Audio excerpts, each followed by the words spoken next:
എല്ലാവർക്കും പുതിയ വീഡിയോയിലേക്ക് സ്വാഗതം. ഇന്ന് നമ്മൾ ഫ്രൈഡ് റൈസിൻ്റെ റെസിപ്പി ആയിട്ടാണ് വന്നിരിക്കുന്നത്. അതിനായിട്ട് ബോൺലെസ് ചിക്കൻ്റെ പീസ് ചെറുതാക്കി മുറിച്ചെടുത്തിട്ട് അതിലേക്ക് കുറച്ച് മുളക് പൊടി തീരെ കുറവിടാവുള്ളൂ കേട്ടോ. പിന്നെ ഉപ്പ്, വെളുത്തുള്ളി, ഇഞ്ചി പേസ്റ്റ്,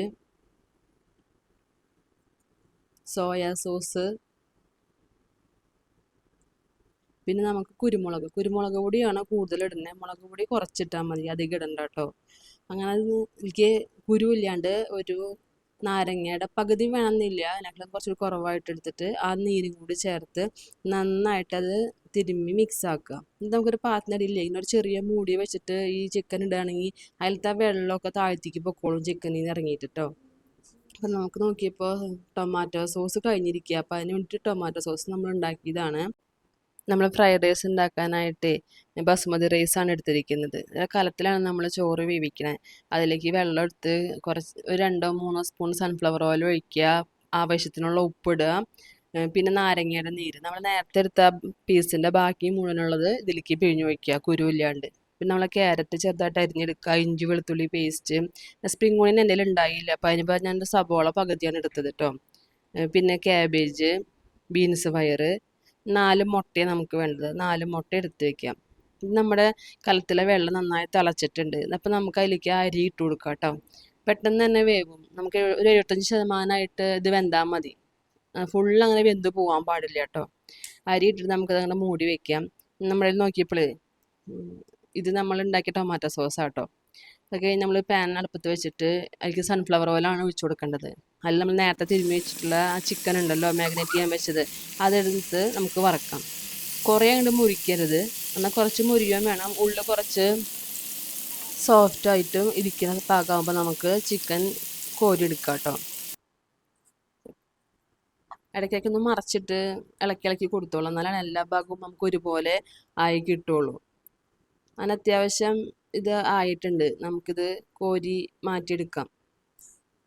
ഇതെടുത്ത് മാറ്റി കഴിഞ്ഞ് കഴിഞ്ഞാൽ ഇതേ പാനിൽ തന്നെ നമുക്ക് കുറച്ച് എണ്ണ എടുത്തിട്ട് അതിലേക്ക് ആ മുട്ട ഉണ്ട് നമ്മൾ നേരത്തെ മാറ്റി വെച്ചാൽ മുട്ട പൊട്ടിച്ചൊഴിക്കുക. അതിലേക്ക് കുറച്ച് ഉപ്പും കുരുമുളക് പൊടി ഇട്ടിട്ട് നന്നായിട്ട് ചിക്കി എടുക്കുക. നമ്മൾ കുത്തിപ്പൊരിക്കുന്നൊക്കെ പറയില്ലേ എന്ന് പറഞ്ഞ പോലെ നന്നായിട്ട് അത് ഇളക്കി കൊടുത്തിട്ട് ഈ പരിവാകുമ്പോൾ നമുക്കത് ഇറക്കി വെക്കാം. നമ്മൾ ഏത് പാത്രത്തിലാണ് ഫ്രൈഡ് റൈസ് ഉണ്ടാക്കണം അതിലേക്ക് നേരത്തെ ചിക്കൻ വറക്കാൻ യൂസ് ചെയ്ത സൺഫ്ലവർ ഓയിൽ തന്നെ ഒഴിച്ചു കൊടുക്കാം. അതൊന്ന് മൂത്ത് വരുമ്പോഴത്തേക്കും അപ്പോൾ നമ്മുടെ ചോറ് വെന്തിട്ട് അത് നേരത്തെ പാത്രത്തിൽ ഇങ്ങനെ വെക്കണം, എന്നാലും അത് കട്ടാണ്ടിരിക്കുള്ളൂ. ഈ ചൂടായ ഓയിലിലേക്ക് ഇഞ്ചി വെളുത്തുള്ളി പേസ്റ്റ് ഇട്ട് കൊടുക്കുക. അത് മൂക്കുമ്പോൾ അതിലേക്ക് നമ്മൾ അരിഞ്ഞു വെച്ചിട്ടുള്ള എല്ലാ പച്ചക്കറികളും ഇട്ട് കൊടുക്കാം. ക്യാരറ്റും ബീൻസ് പയർ അങ്ങനെ എല്ലാ സാധനവും ഇട്ട് കൊടുക്കാം. ഇത് കുറേ അങ്ങോട്ട് വെന്ത് പോകാൻ പാടില്ല. അപ്പോൾ ഒരു പച്ചക്കുത്ത് പോണ വരെ നമുക്കിത് വേവിച്ചാൽ മതി. ഒന്ന് കടിക്കാൻ കിട്ടണം ഫ്രൈഡ് റൈസിൽ, എന്നാലും അതിൻ്റെ രസം ഉണ്ടാവുള്ളൂ.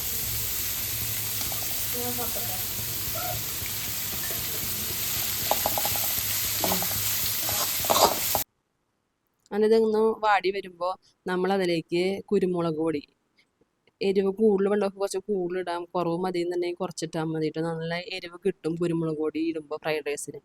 ആ കുരുമുളക് പൊടി ഇടുക. പിന്നെ അതിലേക്ക് ഒരു 3 സ്പൂണൊക്കെ സോയാ സോസ് ഒഴിച്ചു കൊടുക്കുക.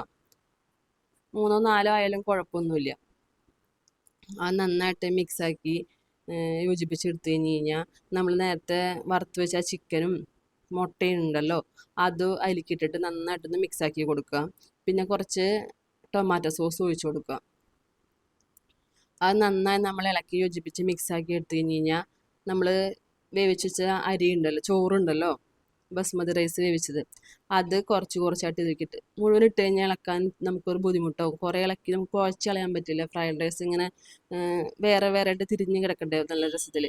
അപ്പോൾ അതിനായിട്ട് നമ്മൾ കുറച്ച് റൈസ് ഇടുക, അതൊന്ന് മിക്സ് ചെയ്തെടുക്കുക. എന്നിട്ട് വേണം അടുത്ത റൈസ് എടുക്കാനായിട്ട്. ഇത് ഒരുമിച്ച് എനിക്ക് കൊള്ളില്ലെന്ന് കൊണ്ടായിരുന്നു ഞാൻ അതിന് കുറച്ചിത് മാറ്റി വെച്ചിട്ടുണ്ട് കേട്ടോ. അപ്പം നമുക്ക് കുറച്ച് കഴിയുമ്പോഴായാലും റൈസ് ഇട്ട് മിക്സാക്കി എടുക്കാൻ എളുപ്പമാണല്ലോ.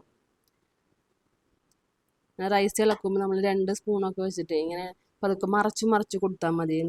വെറുതെ ഇങ്ങനെ ഇളക്കി നശിപ്പിച്ച് കളയരുത്, പൊടിച്ചു പോകരുത്. അരി പൊടിഞ്ഞു പോവാതെ നല്ല ഒരു മരത്തിൻ്റെ സ്പൂണുണ്ടല്ലോ അതുകൊണ്ടൊക്കെ ഒന്ന് പതുക്കെ മിക്സാക്കി കൊടുക്കുകയാണെങ്കിൽ കൂടുതൽ നല്ലതായിരിക്കും.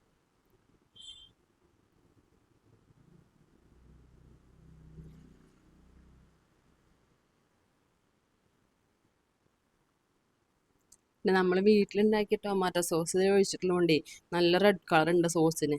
അത് കാരണം തന്നെ ഫ്രൈഡ് റൈസിനും ഒരു റെഡ് കളർ കുറച്ച് കൂടുതലുണ്ട് കേട്ടോ. അപ്പം നമുക്ക് ഇത്രയേ ഉള്ളൂ. ഫ്രൈഡ് റൈസ് റെഡിയായി. നമുക്ക് വീട്ടിൽ സുഖമായിട്ട് ഈസി ആയിട്ട് മക്കൾക്കൊക്കെ ഉണ്ടാക്കി കൊടുക്കാവുന്ന ഒരു റെസിപ്പിയാണ് കേട്ടോ. എല്ലാവരും ഒന്ന് ട്രൈ ചെയ്ത് നോക്കണേ.